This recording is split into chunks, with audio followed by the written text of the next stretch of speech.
Que tarde incrível essa nossa. Eu vou começar a minha fala, não quero me estender muito, porque o interessante é o debate final.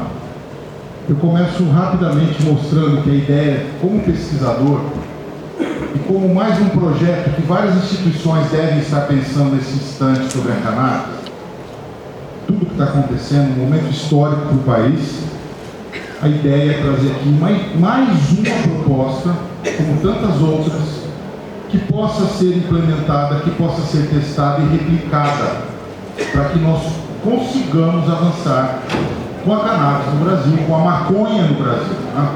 Então a ideia é promover a pesquisa, mas integrar todas as áreas, e eu vou tentar mostrar como isso está sendo proposto, não só de pesquisadores, de áreas profissionalizantes, mas especialmente integrando as comunidades minoritárias, a história da maconha no Brasil e as perspectivas que essa planta, e não o canabidiol, essa planta pode trazer de benefício para pessoas, animais, não só do ponto de vista medicinal, mas do ponto de vista social, psiquiátrico, psicológico, etc. Então a ideia é juntar uma série de atores e vou tentar mostrar isso com o nosso grupo, com a Unesp, com outros institutos. Bom, eu não vou me ater sobre os dados, vocês aqui tenho certeza que sabem de ponta cabeça a quantidade de pessoas que precisam desse tipo de tratamento, que é caro hoje esse tratamento, que existe um crescimento, um logaritmo do número de pessoas que estão se tratando de forma legal. Mas ainda falta muito. Né? Falta muito, por quê? Bom, essa é uma pergunta que eu vou tentar trazer algumas respostas.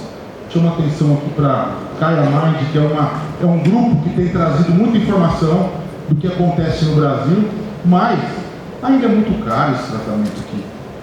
E eu me inspirei em uma frase que o Paulo trouxe em uma de suas apresentações.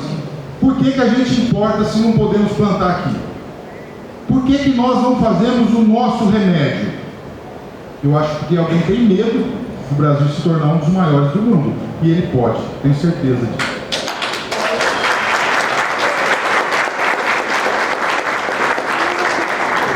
Bom, também aqui todo mundo sabe que não é só na parte medicinal. Também tem uma série de outras aplicações. Onde que é o laser aqui? Então existem várias aplicações. E mais do que essas várias aplicações, coisas que nós vamos descobrir com certeza que os antepassados acho que sabiam mais do que as populações atuais. Mas por que até agora a gente está discutindo a regulamentação? Cada um tem sua pergunta. Será que é preocupação econômica? Será que é o preconceito? Será que é a história do Brasil nesse processo?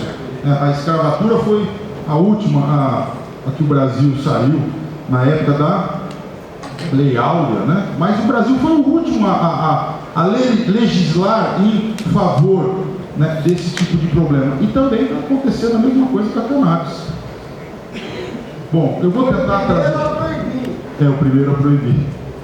Eu vou tentar trazer aqui uma perspectiva ligada à pesquisa, porque a gente poderia ir longe nesse debate. Mas não esquecer que desde esse cara que foi o pai da medicina chinesa, os registros mais firmes, né, sobre os benefícios da maconha, o primeiro trabalho publicado que a Europa teve contato científico, 1839, descrevendo as aplicações, mais atualmente, com esses dois senhores aqui, e um deles brasileiro, né, todo mundo conhece, que leva o nome da PL 399, mas junto com Rafael Michelin, foi um marco na história da cannabis da pesquisa. E o Brasil estava inserido e está inserido nisso. Nós não podemos ficar com síndrome do filho bastardo, ou aquela síndrome do vira-lata. Não.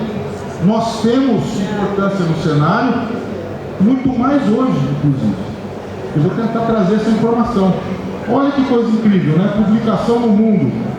Eu fiz esse trabalho com a ajuda da IA. Sabendo usar a IA, ela traz informação muito interessante, mas pode trazer uma catástrofe de informações também. Em algumas delas, o Brasil aparecia como o segundo mais país mais importante, não era bem isso. Porque aqui foram usados critérios, né, como índice H, score global de citação, número de publicações. E o Brasil está aqui em 10º lugar, com aproximadamente 500, 600 trabalhos dentro desse contexto de score, tá, pessoal? Vocês podem pesquisar lá, vai sair 70 mil publicações, 50 mil publicações. Quais são essas publicações? Publicações que tenham esses parâmetros, score global, índice H, etc. E o Brasil aqui tem um detalhe. Ele se coloca como o que mais publica com canabidiol. Uma pesquisa recente mostrou isso. Os trabalhos da USP focados em CBD, hoje, né, concentra maior número de trabalhos. Então, outro aspecto que eu posso trazer mais tarde. Esse quadro pode assustar um pouco algumas pessoas. Eu também me preocupei em mostrar esse número, está pequenininho, inclusive, mas é um ranking brasileiro das instituições que publicam trabalho com cannabis nos últimos 10 anos, também usando esses mesmos parâmetros de qualidade de pesquisa. E nós podemos observar uma coisa nítida, né? Coisas que já sabemos. Por exemplo, a Unifesp, onde o Elisaldo Carlini participou com as pesquisas, está aqui junto com a USP, como as duas instituições que mais publicam no Brasil nesses últimos 2 anos. 10 anos, desculpa.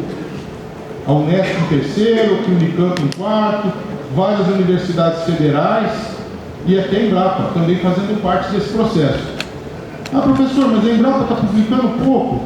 Gente, eu vou reforçar, a Embrapa é uma instituição de pesquisa importantíssima no país, que se envolve hoje de forma real, mostrando a cara com as outras universidades também, e que publica também material que não sai em periódicos como esses aqui indexados. Tá? Então a Embrapa produz muito, é muito importante no cenário, será importante para o Brasil e temos que fortalecer a junção dessas áreas, porque vejam, Unifesp e USP trabalham mais com a parte de saúde, o Unesp trabalha com a parte de produção, mais a parte de produção e aplicação em animais, e as outras instituições aqui têm uma aplicação variável. Vamos olhar rapidinho sobre os grupos que estão trabalhando. Mais de 33 instituições no país formaram o GT da Cannabis, e encabeçado pela Embrapa. Isso hoje começa a ajudar no processo de pesquisa no país. Vamos olhar rapidinho as áreas, olha, aplicação humana, química farmacológica, direito, psiquiatria, agronomia, cânime, veterinária e zootecnia. Então nós temos aí um número de publicações nessas diferentes áreas no Brasil. Foco aqui também que o esforço nas diferentes áreas, tanto nos Estados Unidos como no Brasil, refletem a mesma tendência, né? Com mais investimento na área de saúde, um pouco menos na área de agricultura e pecuária e uma área intermediária, uma faixa intermediária, né, na parte farmacológica e direito. Bom, esse quadro acho que muitos já viram, do Sérgio Rocha, mostrando que o Brasil tem um grande potencial, mas nós não temos ainda isso aqui, né? A soja não era plantada no Brasil algum tempo atrás, depois foi instituído o Centro de Pesquisa de Soja, é que a coisa foi para frente. A cannabis é a mesma coisa, gente. Estão cerceando a pesquisa, não é à toa. Então nós precisamos da nossa tecnologia, eles têm medo disso. E com esse medo, e com o conhecimento que eu quero declarar, que sou paciente, uso a maconha há muito tempo, e descobri que é meu remédio. A dona Cleusa me ensinou isso, ela está aqui, ela me deu um incentivo para falar, esse é o seu remédio, meu filho. E a partir dali eu saí do armário. Tive que mostrar minha cara, acho que muitos de vocês também passaram por esse processo, né? Então aqui tem as empresas que ajudaram os grupos a montar essa história do Nudecan. O Nudecan, então, ele nasce com muita conversa, com exposição dos diferentes atores, associações, plantadores individuais, instituições públicas e governamentais, como o MDA, como a Câmara Municipal de Ilha Solteira, no nome do Tomate, que é o vereador que promoveu esse projeto, pela Frente Parlamentar, Suplicy, França, e também, né, de grupos como as engenharias, que fizeram um projeto gratuito, entre aspas, né, mas fizeram um projeto gratuito, que isso não podia não dar em nada. O projeto poderia nem ir para frente. E também a empresa que o Sérgio Rocha representa, a primeira empresa do país autorizada a pesquisa com cannabis. Vou falar rapidinho da Unesp, gente. Ela é enorme, ela está no estado inteiro, com mais de 3 mil doutores. Ela, esse ano, recebeu a classificação de primeira no mundo como instituição pública sobre o desenvolvimento sustentável, naqueles UDS, né, que vocês devem já ter ouvido falar. Então, é uma super instituição do Brasil. E essa instituição já há alguns anos se juntou, e juntou quem? Grupos de pesquisadores ligados à cannabis. Olha só como está distribuído na Unesp. Nós temos aí basicamente umas 250 pessoas hoje envolvidas nas diferentes áreas da Unesp. A Unesp é uma das universidades públicas mais rápidas. Ela está distribuída no estado e nós temos esse projeto no DECAM, que envolve então vários grupos, especialmente os grupos ligados à terra, pessoas que já cultivavam, o Estado ajudando no processo de financiamento, as universidades pesquisando e o setor privado podendo também participar disso aí. Eu não vou gastar meu tempo com essas interações, mas chamo a atenção para FINEP, que vai com certeza aqui participar do processo de fomento, a Fiocruz participar do processo de análise dentro desse trabalho, e a ideia é plantar cannabis, plantar maconha, para se pesquisar, para se encontrar as respostas adequadas. Mostrando aqui só a questão logística, nós temos as unidades próximas do assentamento, junto com o núcleo, que é uma proposta piloto. Existem centros já prontos na Unesp para desenvolvimento de fármacos, como esse, o CEMAP lá em Botucatu. As associações, os cultivadores, a forma, os processos que isso aqui acontece. Não tem muito detalhamento sobre isso ainda no Brasil, né? Precisamos fazer isso acontecer.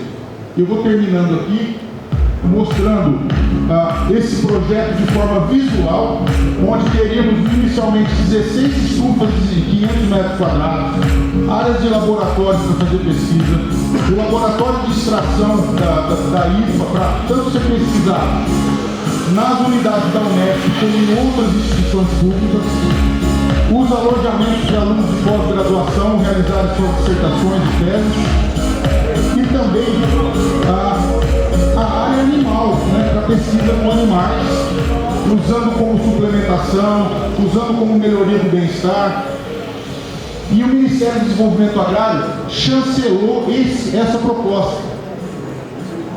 É claro que um ministério sozinho não faz o verão, né, adequadamente. Por isso que nós precisamos de agentes, atores adequados. E estamos aqui com a Fiocruz, com a FINEP, podemos utilizar a FAPESP, podemos utilizar recursos das empresas privadas que podem abater seus impostos, mas a ideia é fazer com que isso funcione, nós possamos distribuir os produtos para os grupos e no final, né, produzir cada vez mais o IFA mais acessível para as pessoas. Estava falando com um colega que nós podemos chegar até bem menos que isso, com a tecnologia nossa, com vegetação, variedades adequadas ao nosso ambiente. Então eu finalizo minha apresentação com isso, eu espero que nós entendamos que não existe como avançar sem uma ação conjunta a todos os atores que já estão envolvidos. Então vamos agir com ciência. Obrigado.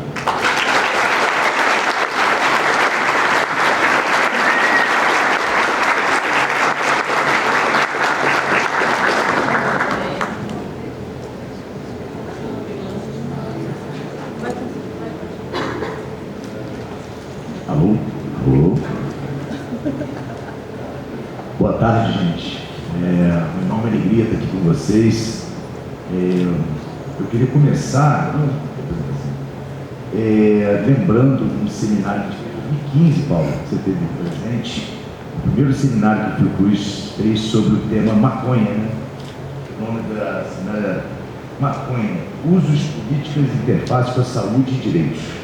Foi na Escola de Magistratura do Estado do Rio de Janeiro, Emerge, e a gente, com o desembargador Sérgio Verani, na época essa parceria, o presidente da Fiocruz, ex-presidente Paulo Gadelha, fez uma afirmação taxativa pela descriminalização de todas as drogas, pode ser todas as drogas. A guerra às drogas não vai ser vencida somente por maconha, né? Estou falando de todas as drogas. Mas aqui, esse seminário a gente focou na questão da maconha, da cannabis. Tivemos a presença do Rúlio Calzada e do Augusto Vitale, que era, no caso, na época, o Rúlio, o secretário da Junta Nacional de Drogas do Uruguai, o Augusto Vitale do Instituto de Regulação da Cannabis, ou seja, o Instituto de Regulação específico para cannabis, foi criado no Uruguai. Temos aqui com a gente o Milton Romani, que é uma das pessoas chave nesse processo lá no Uruguai. Tivemos a partir disso a criação de um GT de cannabis da Fiocruz, no qual várias pessoas participaram. Vários seminários trataram desse tema, no qual a Guedes, que está aqui presente também, foi super importante. E temos um processo aí que atravessa vários presidentes da Fiocruz que têm entendido a relevância desse tema enquanto tema de direito. É um tema de direito que tem que ser universal, tem que ser via SUS, tem que ser gratuito. A gente tem que garantir que isso que a gente está construindo seja uma coisa que passe com a política pública integrada, né? E nesse sentido nós fizemos, em 2023, uma nota técnica do Programa Nacional de Política de Drogas, Direitos Humanos e Saúde Mental da Fiocruz, no qual eu trabalho, que é o secretário executivo, em que a gente fez essa afirmação taxativa, né? A importância de a gente ter esse acesso universal. Eu acho, Paulo, que esse é o nosso desafio. Como fazer isso? Se é via 399, se é via uma regulação direta do Executivo, que a lei permite, né? A lei internacional é regida, inclusive, pela CND, a Comissão de Drogas Narcóticas, que em 2020 tirou a cannabis da lista 4, que era uma lista que não permitia, ou enfim, dificultava muito, né, o uso, a permissão do uso terapêutico de substâncias. A cannabis não está desde 2020 mais nessa nota, ou seja, não há justificativa legal interna dos países, mas alegando que é uma lei internacional. Isso desde 2020 deixou de ser uma realidade. Ou seja, há um reconhecimento formal por um grupo de especialistas junto à CND, via OMS, a Organização Mundial da Saúde, e que foi ratificado pelo conjunto dos países, né? E eu acho que é fundamental a gente entender isso, né? A gente não tem mais motivo jurídico, legal, internacional para manter a cannabis nesse lugar de substâncias sem uso terapêutico. Outra coisa importante é o fato de que existe uma enorme aceitação social, né, cultural, da questão da cannabis terapêutica. A última pesquisa do Poder Data mostrou que 68% dos brasileiros têm acordo com a questão de que a cannabis tem funções terapêuticas.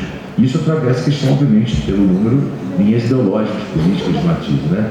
Então, o receio do campo progressista em relação a isso, como uma pauta de costumes, tem que ser superado. Eu acho que esse é um desafio importante para a gente, enquanto campo, né? Porque, enquanto a gente entender, e aí estou falando no nível presidencial, ministerial, né, que isso é um tema divisivo, a gente não está compreendendo que esse tema não é mais um tema divisivo. A gente tem aí um atravessamento, inclusive, com avanços feitos por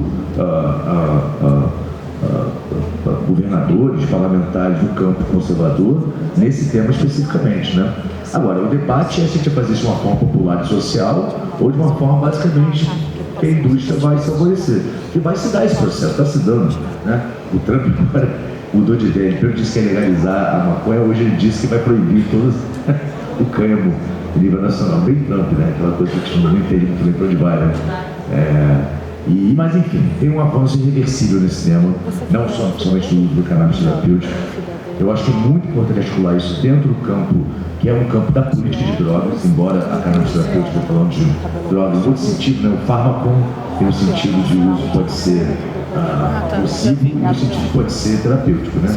Quando a gente fala de cannabis terapêutico, está falando do uso que não é nocivo.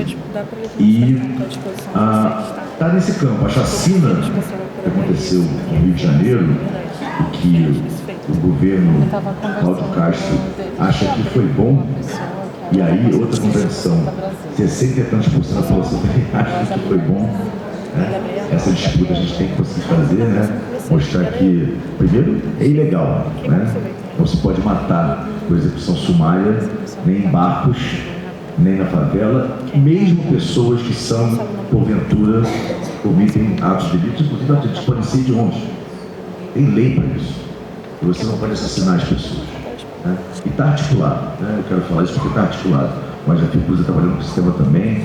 Nós estamos numa posição da presidência do Conselho Deliberativo da Fiocruz sobre esse tema, repudiando uma política de morte, uma necropolítica, né? E tudo isso está articulado. A gente está aqui falando sobre o cannabis terapêutico, que é um recorte muito importante, mas sobre de política de drogas, política sobre substâncias, né? E substâncias que podem tanto gerar potencialmente dano, quanto gerar benefícios, né? Isso é terapêutico. E acho que o desafio é esse, como é que a gente faz essa regulamentação. A lei permite, a gente ver como é que a gente faz isso. A gente precisa do legislativo, precisa avançar junto do legislativo, a TJ 9 está aí, tem que ver como é que é possível fazer isso. Agora, também é possível que o executivo faça isso também, né? É uma questão mais política, como a gente vai seguir adiante, né? A Anvisa agora fez um chamamento público para poder a contribuição, né? Havia a contribuição de pesquisadores para entender como que não é somente o CBD, é também o THC, é terapêutico, obviamente, né? As substâncias não são terapêuticas ou não por questões morais, né? A substância, né, é inerte, a moralidade vem da gente. A substância não é má nem boa. Então acho que é importante ter dessa forma isso tudo. A Fiocruz está de forma muito firme e determinada, nosso presidente Mário Moreira está firmemente, assim como o Gadelha, depois a nossa presidente Nízia, que virou a ministra Nízia Trindade Lima, e agora nosso presidente Mário Moreira, estão firmes, determinados em estar junto aqui com o governo, né? Com o Paulo, né? Com o Padilha, com todos os nossos companheiros ministros e o presidente, e junto com a sociedade civil, determinados a entender que esse tema tem que avançar. Ele não é divisivo, ele não é polêmico. É um tema societal que tem tudo para a gente poder fazer com a academia, com os avanços de conhecimento. A gente já tem várias condições que a gente tem total conhecimento de que existe comprovadamente o terapêutico, outras tantas que estão ainda sendo estudadas. A nota técnica da Fiocruz, que pode acessar aí, né? Ela fala sobre isso. E a gente tem que poder ver como é que os prescritores têm mais legitimidade de fazer isso, como que o CFM não persiga os prescritores, né? E a gente conseguir fazer com que todo o setor de saúde entenda, sem panaceia, né, gente? Porque também é isso. Não estamos falando aqui de uma coisa que é tudo é maconha, tudo serve maconha, né? Tem estudos, tem evidências, tem construir essas evidências. E a gente tem que entender o que é que tem e o que não tem. Agora, o que tem, tem. E a gente tem que poder avançar, sem uma moralidade aí, né? Uma pretensa vontade de moralidade que nos impeça de fazer isso. É isso. Meu nome é Negrita com vocês, um prazer, muito obrigado.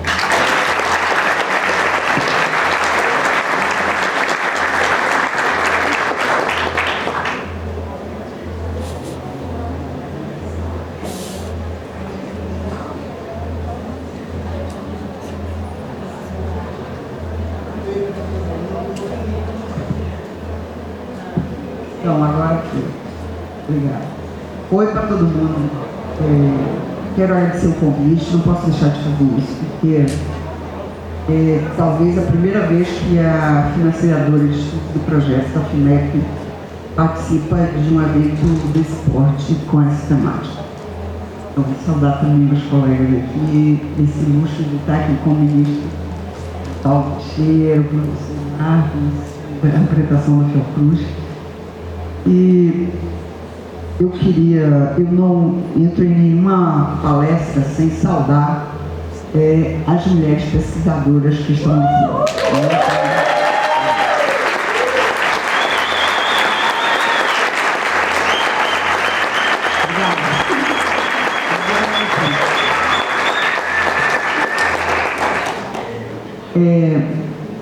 A FINEP é uma empresa pública vinculada ao Ministério da Ciência, Tecnologia e Inovação esse conjunto aqui reflete um pouco essa junção entre a academia, né, e pesquisadores, Fiocruz, a universidade que aqui falou, mas a área governamental, que é a área do ministro e a área do Ministério da Ciência, Tecnologia e Inovação. Então, trago para vocês também a saudação da ministra Luciana Santos, que está decidida, né, nessa perspectiva de o avanço tecnológico da inovação no nosso país.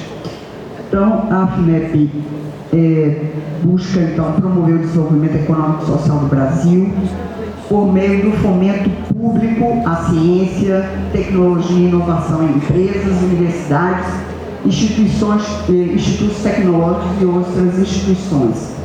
Isso quer dizer transformar o Brasil por meio do desenvolvimento tecnológico e da inovação. Eu acho que esse tema é um tema muito importante, que tem uma liga, uma intersecção, como queira chamar, uma sintonia muito grande nessa perspectiva da visão da FINEP e do Ministério da Ciência e Tecnologia, né?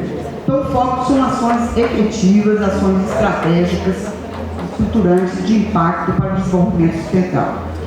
Mas esse tema é um tema que ele tem uma contextualização. Então, nós estamos discutindo esse impulsionamento do financiamento, que é um tema essencialmente técnico, mas tudo que é técnico tem um impacto político de gestão, né, de desenvolvimento mesmo do país. Então, não existe uma compartimentação nisso. Então, nós estamos discutindo essa questão dentro de um contexto de alguns elementos que eu quis trazer aqui para vocês, que é, em primeiro lugar, o descontingenciamento do Fundo Nacional de Ciência, Tecnologia e Inovação do nosso país. Tem um significado grande para o impulsionamento da pesquisa, para o impulsionamento do desenvolvimento do país. Então, não é uma questão menor. E aqui a gente pode observar que em 2013 nós tivemos o pico, né, do Fundo Nacional de Ciência e Tecnologia. Depois você só teve descenso, por causa do contingenciamento, que é aquela linha cinza que está ali. Ali é o contingenciamento anticonstitucional do Fundo Nacional de Ciência e Tecnologia.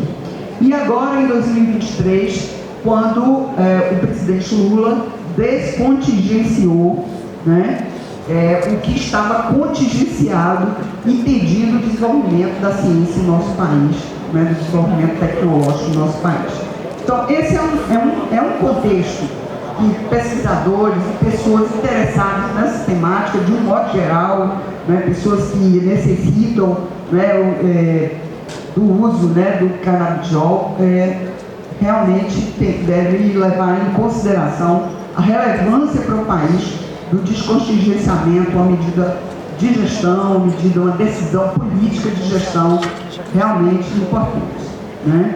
E hoje nós tivemos, além do descontingenciamento, o retorno disso que foi contingenciado ao longo desses 10 anos, né? Então, aí são mais de 22 bilhões que se agregam a esses 15 bilhões, né, anuais em relação à ciência, tecnologia e inovação. O segundo elemento do contexto é a implementação do país do programa Nova Indústria Brasil, né? Quero dizer que todo país precisa de uma política industrial.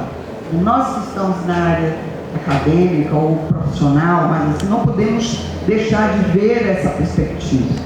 Tá aí a política de genéricos, é fruto de uma política industrial, né? A política, o Proálcool é fruto de uma política industrial. Todos os programas bastante consolidados, né? A própria Petrobras é uma iniciativa fruto de uma política industrial. E o nosso país estava sem uma política industrial, né? Isso tem uma repercussão enorme, se a gente for falar aqui, tanto do ponto de vista do desenvolvimento do país, da base produtiva, mas principalmente do emprego, né, de modo geral. E o emprego não é um emprego somente longe de nós. É um emprego também de profissionais, de pesquisadores, né? Isso a gente tem que levar em conta. Então, o Programa Nova Indústria Brasil é uma nova política industrial que tem por base, né, a economia baseada em missões, ou seja, entregas à sociedade. E a FINEP se insere dentro disso a partir do seu foco na inovação, mais inovação.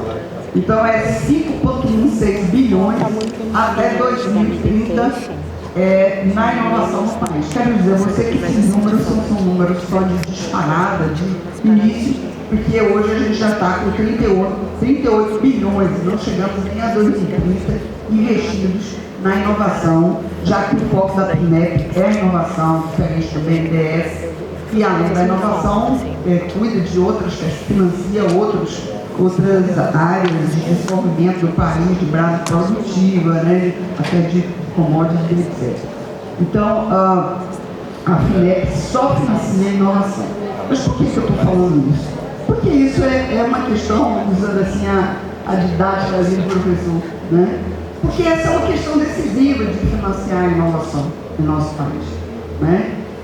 Quando a gente fala em soberania do nosso país, isso tem a ver exatamente com a inovação, e a gente sabe que isso é uma coisa bem repetida na época da Covid, o significado que isso tem. Obviamente não estamos falando em autonomia, porque o mundo com essa, né, grandes intersecções, nós estamos falando em soberania. E no caso da temática aqui, soberania sanitária, que é um aspecto bastante decisivo.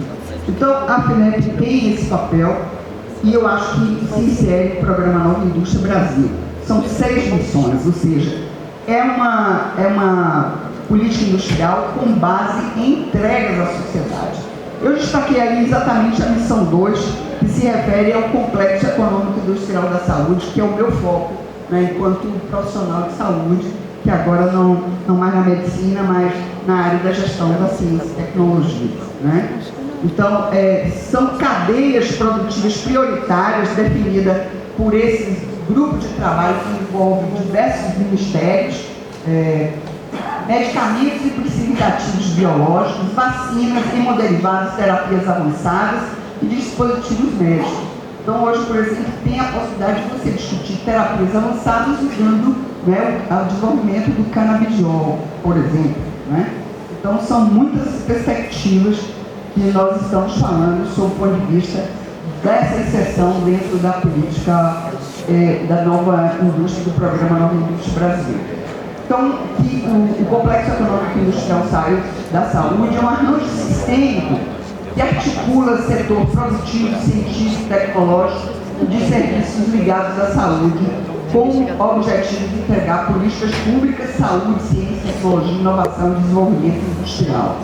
Isso tem um significado importante, que é exatamente a necessidade de unir academia e indústria. Valeu, Manu. Né? Nós não queremos pesquisadores e transformar essa pesquisa em produtos porque a tecnologia, o avanço tecnológico, ele tem sentido na medida em que melhora a qualidade de vida das pessoas. Essa é a grande entrega do desenvolvimento tecnológico, voltado numa perspectiva de saúde única, que é a saúde ambiental, a saúde animal e a saúde humana. É isso que se refere quando falamos em avanço tecnológico. Você não mira isso para então, quais são as linhas de financiamento, já que é a temática que a gente está abordando aqui, né, posto esse contexto? Essas linhas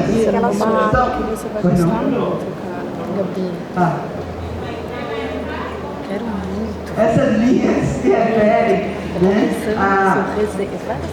a questões levando em conta alguns objetivos, né, que estão ali colocados como os principais objetivos dessas linhas de financiamento que nós temos do ponto de vista da FINEP, né, que se insere dentro desse contexto aí, tanto do Fundo Nacional de Ciência e Tecnologia quanto dos serviços relacionados, né, ao Programa Nova Indústria Brasil. Então, esse financiamento, ele se insere dentro de uma perspectiva que nós somos um país, né, que hoje dependemos de muitas coisas, dentre elas de insumos farmacêuticos ativos. É a grande questão da balança comercial. Só não compete com dispositivos médicos, né, os equipamentos, dispositivos médicos que representam quase 4 bilhões, né, de dólares na balança comercial. Então, os insumos farmacêuticos ativos é algo que nós precisamos vencer. E no caso aqui da nossa temática, é exatamente um problema que é a questão que não existem marcos legais suficientes para o impulsionamento, né, dos insumos farmacêuticos ativos em nosso país, ao ponto de tirar a dependência e internalizar e desenvolver essa tecnologia numa perspectiva de atender às necessidades da população, né, de cada pessoa, que deve ter o tratamento mais adequado para aquilo que ela necessita, né, ou ter acesso mais adequado a todos os insumos, medicamentos e dispositivos daquilo que ela necessita. Esse é o princípio básico do SUS que devemos, né, levar em conta. Então, a FINEP, ela faz o financiamento não reembolsável para institutos de ciência e tecnologia, né? Eu não gosto do termo fundo perdido, então por isso nós falamos em financiamento não reembolsável, né? No campo de empresas, nós levantamos uma contribuição econômica para empresas que também são recursos não reembolsáveis, né? Investimentos em participação acionária em empresas, onde a FINEP entra e depois sai, mas entra para impulsionar, né, esse desenvolvimento. E financiamento reembolsável para empresas, que é o antigo crédito. Só que esse é um crédito, né, subsidiado. Ninguém está fazendo crédito hoje. Nossa taxa, que é outra medida do governo, do atual governo, não é baseada na CELIC, é baseada, né, na TR. Né, e a TR hoje está 1,5. Né? Se você contar um spread, talvez isso seja muito comum para as pessoas aqui, mas as taxas de administração bancária, etc., você vai ter 8% de juro anual. Né? Isso é um juro subsidiado, eu digo na linha de crédito. Por que eu estou falando na linha de crédito? Porque na linha de produção, né, no caso aí da cannabis, né, você tem que levar em conta essa linha de financiamento, já que é a cannabis, né, que está em conta. Os outros se referem à linha de pesquisa.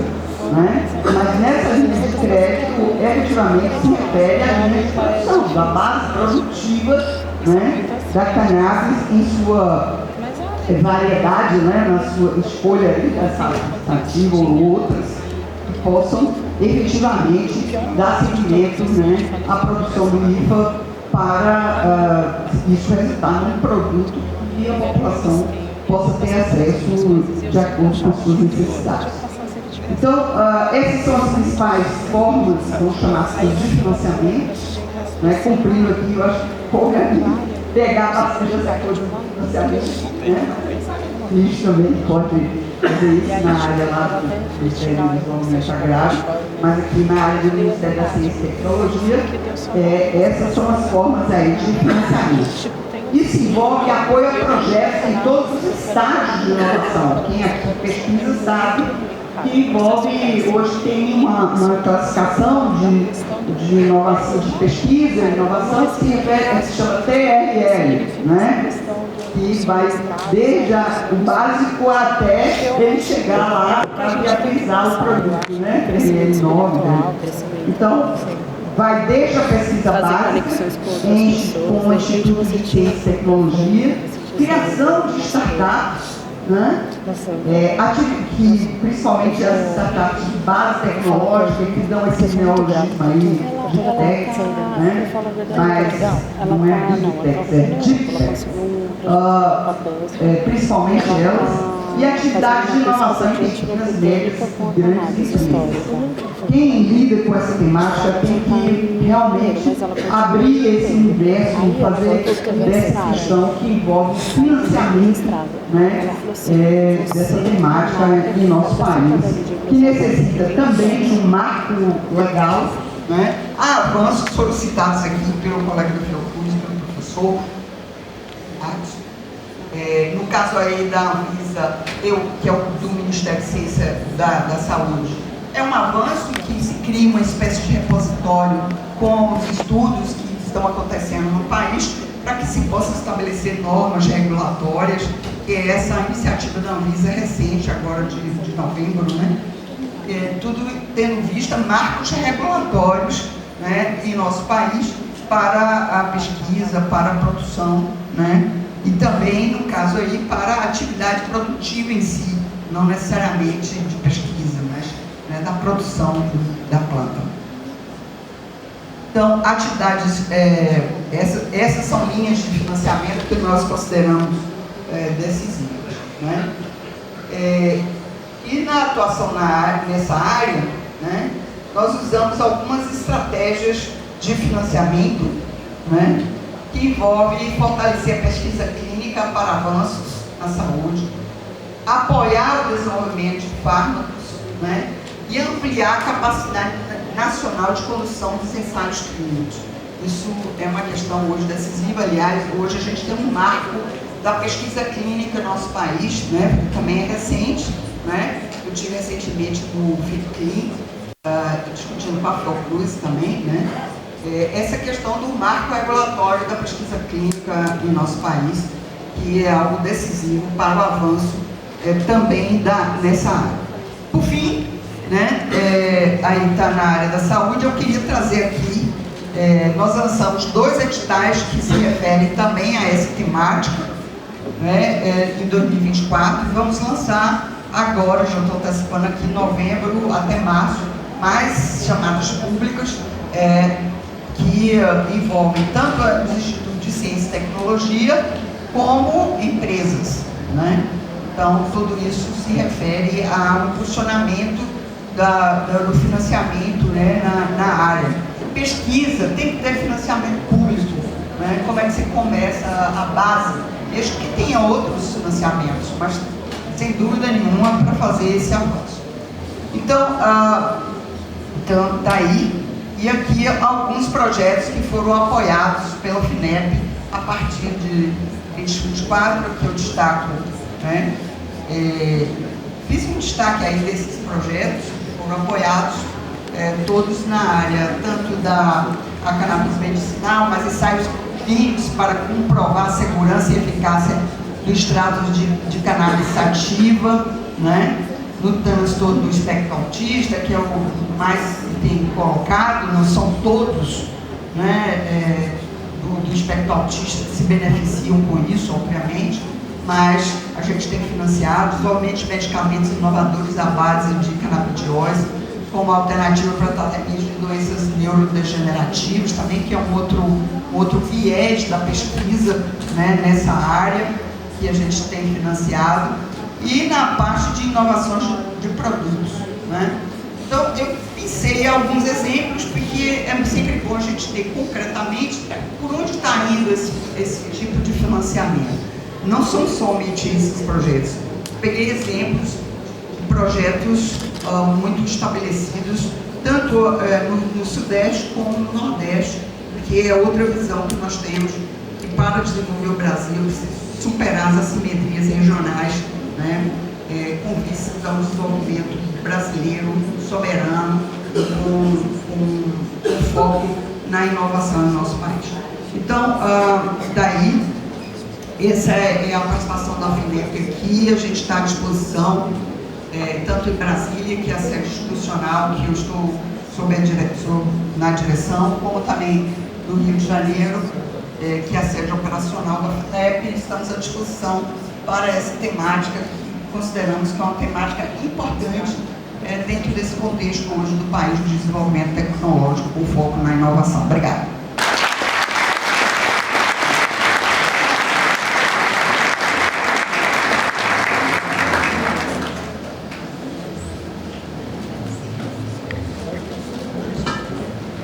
Bom, eu quero então dar uma boa tarde a todas, boa tarde a todos, cumprimentar, parabenizar a organização, Larissa Uchida, por essa organização tão importante, Lohane também, ambas, em nome de vocês, parabenizar essa organização. Eu vi, quando entrei aqui, a fila de pessoas para entrar nesse ambiente, que mostra a força dessa temática. Então, quero parabenizar vocês.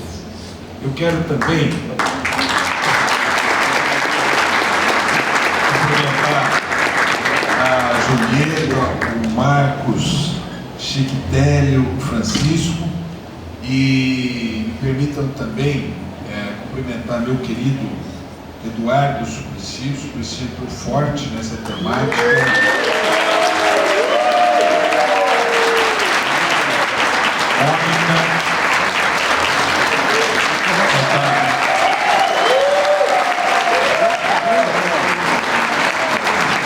Cumprimentar a Mônica também, que é uma grande aliada dessa temática.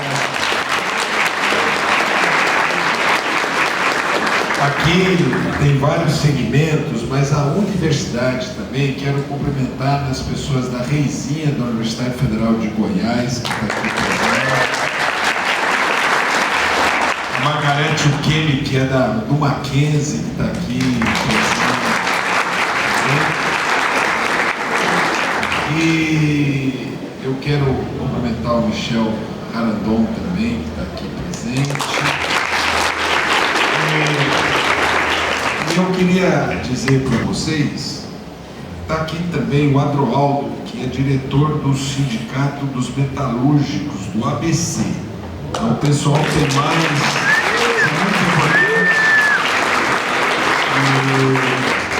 Mas olha, eu vou falar para vocês como eu entrei nesse tema. Eu vou chegar lá. É o próximo. Calma, Nete. Mas eu quero dizer como eu cheguei lá. Né? Eu cheguei nesse tema ali em 2000. Eu cheguei bem antes, que eu fiz um projeto de lei lá atrás. E depois eu cheguei através das associações. Certo?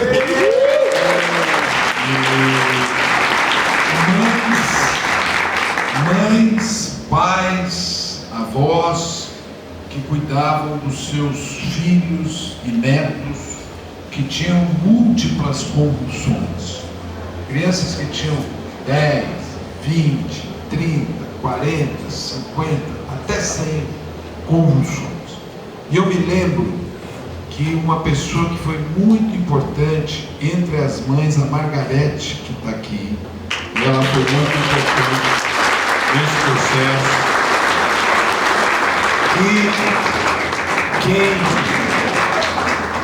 A Margarete foi uma das precursoras desse tema no Brasil. Ela, o Marcos, que é o marido, a filha e vários casais, mas ela foi uma das precursoras.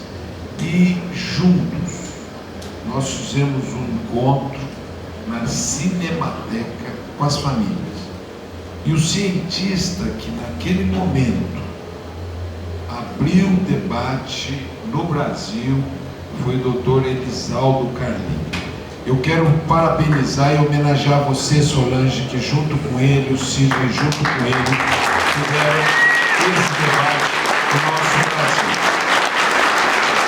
A nossa homenagem ao Dr. Elisaldo Carlini e a você, Solange, e a você, Sidney, que no CEPRID fizeram esse trabalho para desvendar o tema para o nosso país.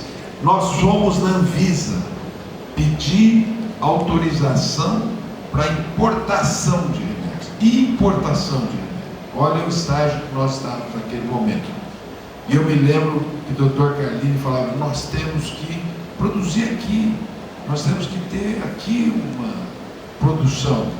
Temos que ter, ele falava numa maconha-brás, né? Que era a regulação desse tema no nosso país.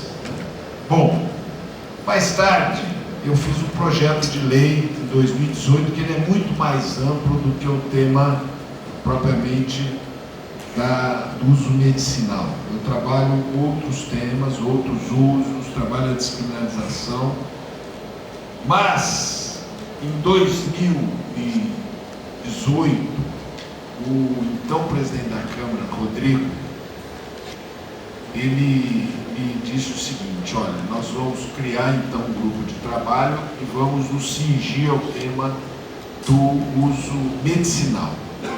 E você então será o presidente e o relator será o Luciano Dutti. E nós trabalhamos uma escuta pelo Brasil.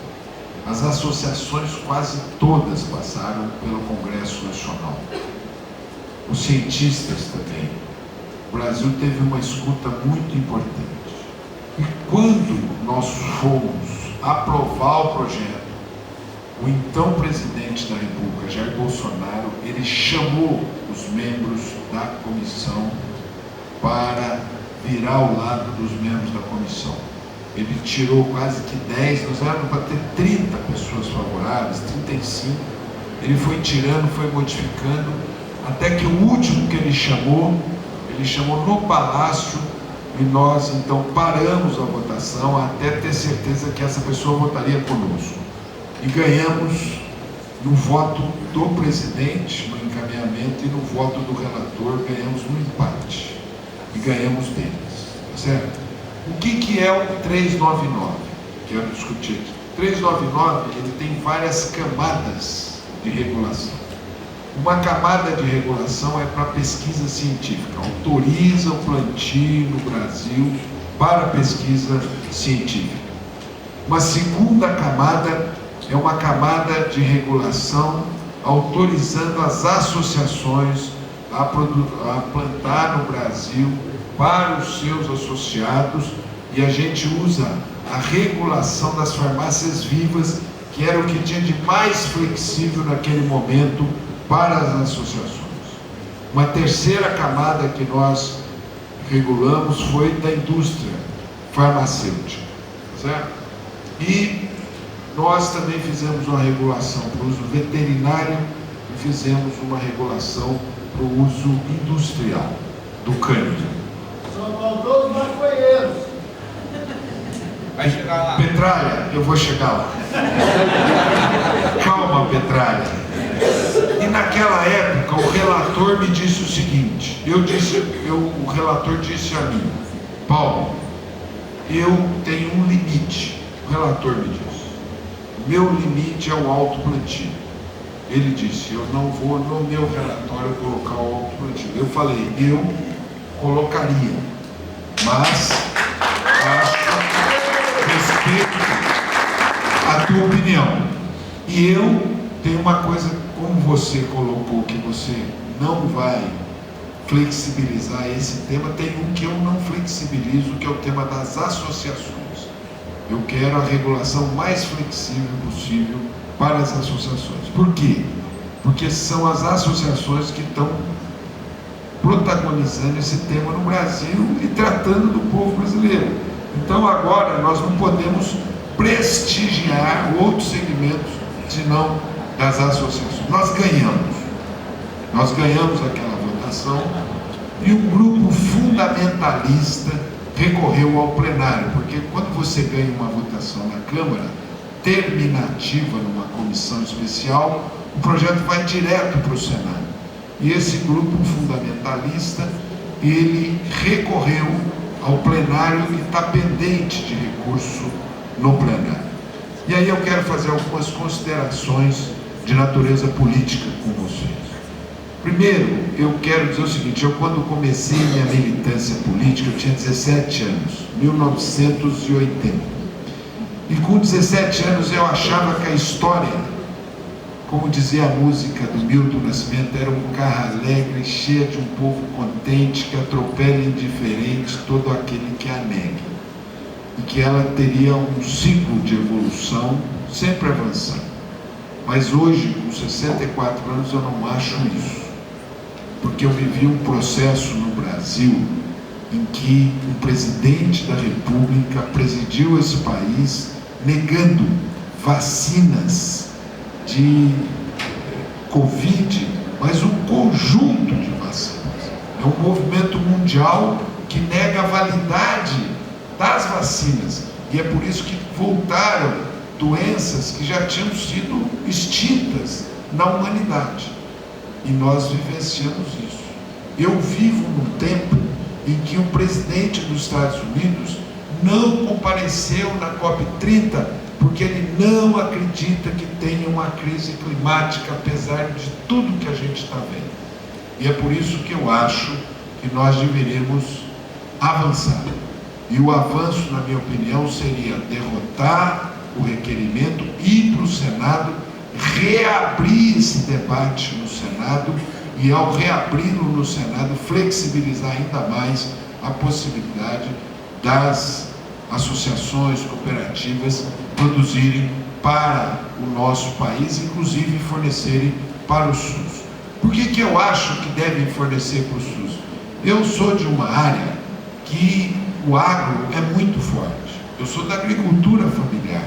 E no Brasil nós conseguimos aprovar uma lei que diz que 30% de tudo que for para as escolas públicas tem que ser da agricultura familiar. E agora a gente conseguiu aumentar de 30% para 45% o fornecimento para a agricultura familiar. E eu acho que a gente deveria no Senado adotar esse modelo. Uma parte do fornecimento do SUS tem que ser das associações que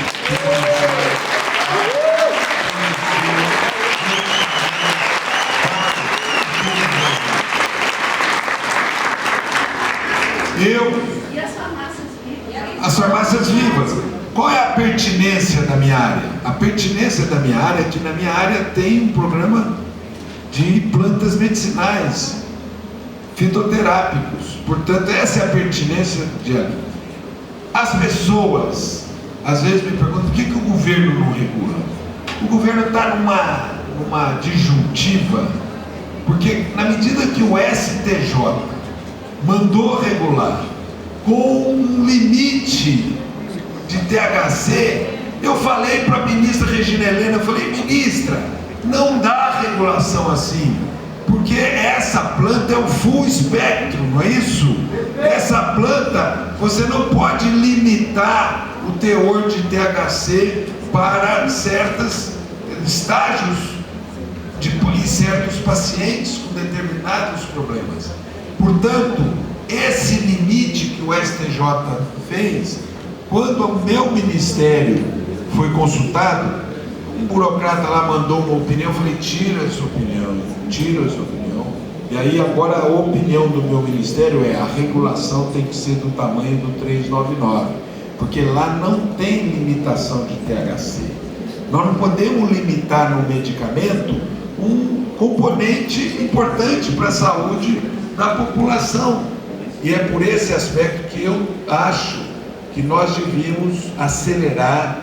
E quando eu vi esse povão nesse encontro aqui, eu falei, nós temos que acelerar a advocacy, a pressão em torno de uma regulamentação. Eu quero prestar uma homenagem a uma pessoa muito minha amiga que morreu, Dom Angélico Sândalo Bernardino, você conheceu muito ele, que dizia, política é como feijão, só cozinha na panela de pressão. Então nós temos que agora aumentar o fogo e no Senado abrir um debate nesse nível de reserva. Por que reserva de mercado? Porque você tem que proteger quem é o dono da matéria. Me perguntam, outro dia alguém falou, não sei quem, de uma maneira até assim um pouco caluniosa comigo, que eu defenderia a indústria farmacêutica. Eu não conheço um industrial farmacêutico, eles nunca me procuraram. Quem me procura são as associações. Mas eu acho que nesse país aqui nós devemos proteger as associações, porque hoje quem está tratando do povo brasileiro são as associações, e estão tratando com grande responsabilidade. Presto minha homenagem às associações aqui, Minoro, Margarete, pessoal da Maria Flor, Fernanda, eu presto minha homenagem a vocês. Vocês desbravaram, e não está certo fazer uma lei que no final pega a parte do leão e dá para a indústria. Não, nós temos que falar, uma parte desse mercado vai ficar para as associações e elas vão fornecer para o SUS. Essa é a minha opinião. Mas eu volto ali atrás. Na década passada, o Adroaldo deve saber desse debate. O governo falou, vamos fazer uma mudança na Previdência, adotar aquele fator 85-95. Parte dos sindicatos foram contra. Não aprovamos o que melhoraria o tema.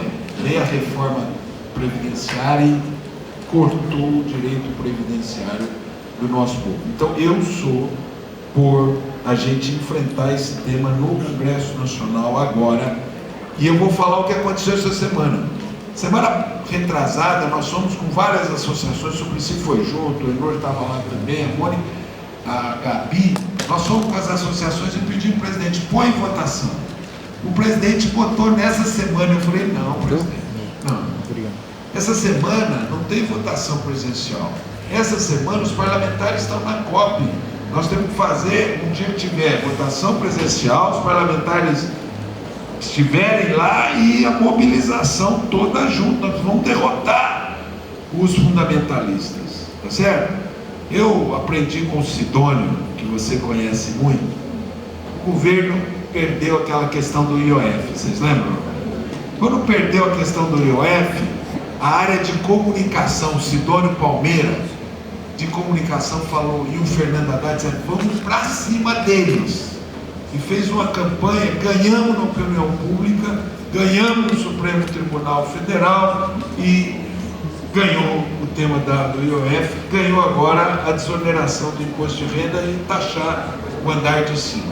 Então eu sou favorável que esse movimento nosso esteja muito colado a um movimento de comunicação, de mobilização, para aprovar, derrotá-los na Câmara agora, ir para o Senado e reabrir um debate que possa ser nos termos do que a gente está propondo aqui.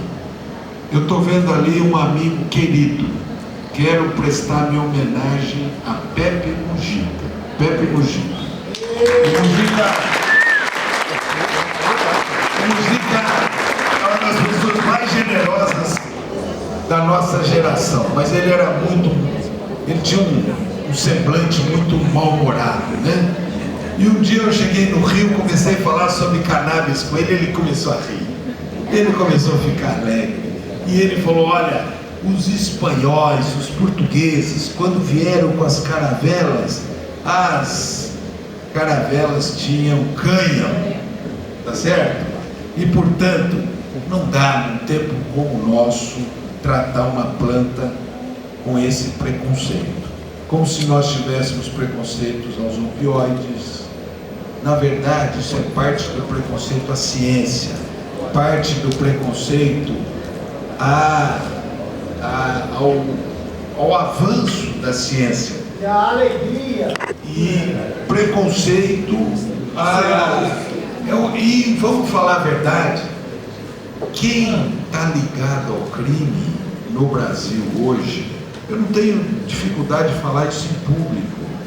Para mim, aquela operação no Rio de Janeiro foi feita para proteger uma parte do crime que queria aquele território. Aquilo não somos nós que estamos vinculados ao crime. Vejam aí essa semana como eles sambaram, que eles queriam aprovar uma legislação, e hoje tem um analista muito fino que diz que eles queriam aprovar essa legislação para não chegar no crime organizado que foi pego naquela operação Carbono Oculto. Então, eles que estão ligados ao crime organizado e não nós que estamos ligados ao crime organizado. Então, eu sou favorável hoje que a gente avance, e para mim o avanço requer mobilização social e comunicação, e nós não podemos ter dúvida, e nós não podemos ficar num cálculo menor, achando que a não regulação vai nos proteger. Eu vou falar uma coisa assim, eu tenho certas coisas que eu tenho vergonha. Vocês viram o que fizeram com aquela associação de Lins. Eu fiquei com vergonha. Eu falei, não, eu não vivo nesse tempo. Isso é um Santa Gaia. Isso é como se eu estivesse num pesadelo. No dia seguinte tiraram 45 perfis do Instagram. Eu liguei para a mulher do Instagram e falei, vocês tiraram? Aliás, aqueles que perderam o perfil, eu acho que tinham que fazer uma abaixo-assinado e exigir explicações do Instagram. Então a história, infelizmente, não é aquele carro alegre, cheio de um povo contente, que atropela indiferente todo aquele que a negue. Não. Nós temos na história idas e vindas. E eu acho que agora é aproveitar a conjuntura desse país, que tem um presidente como é o Lula, a conjuntura desse país, que tem vocês na base dele, para avançar nessa matéria e a gente, de uma hora para outra, já resolver essa matéria e vamos nos debruçar sobre novas matérias no nosso país. Então, é isso que me alegra vir num debate com vocês. E parabenizar, agradecer, porque o nosso país, se tem gente que está tratando pacientes nesse nosso país, nós devemos às associações, aos pesquisadores, aqueles que estão dando, a partir da sua autoridade, autorizando essa matéria no nosso país. Então, parabéns a vocês e vamos avançar. Muito obrigado.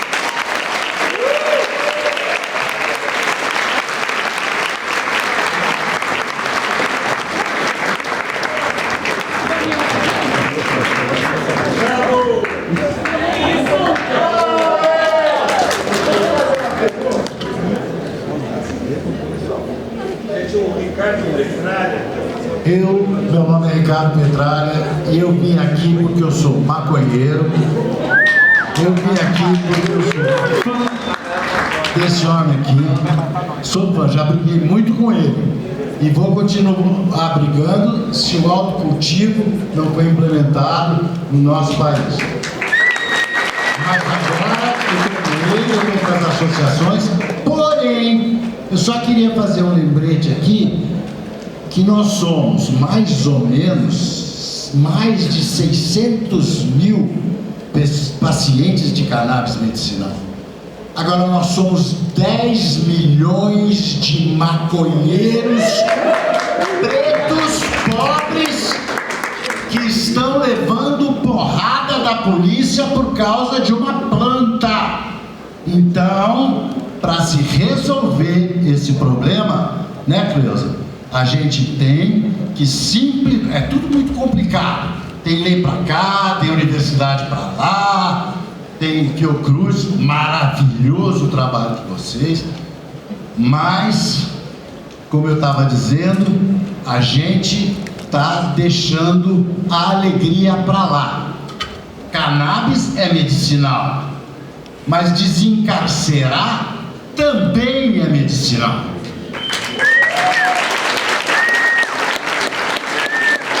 Quando a gente libera a maconha para uns plantarem e outros não podem plantar, a gente está simplesmente regulamentando o apartheid da maconha no Brasil.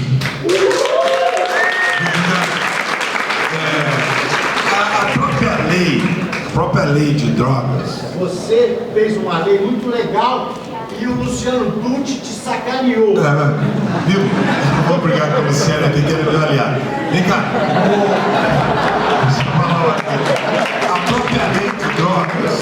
A própria lei de drogas, ela excepciona o plantio para uso próprio e excepciona o plantio para uso medicinal.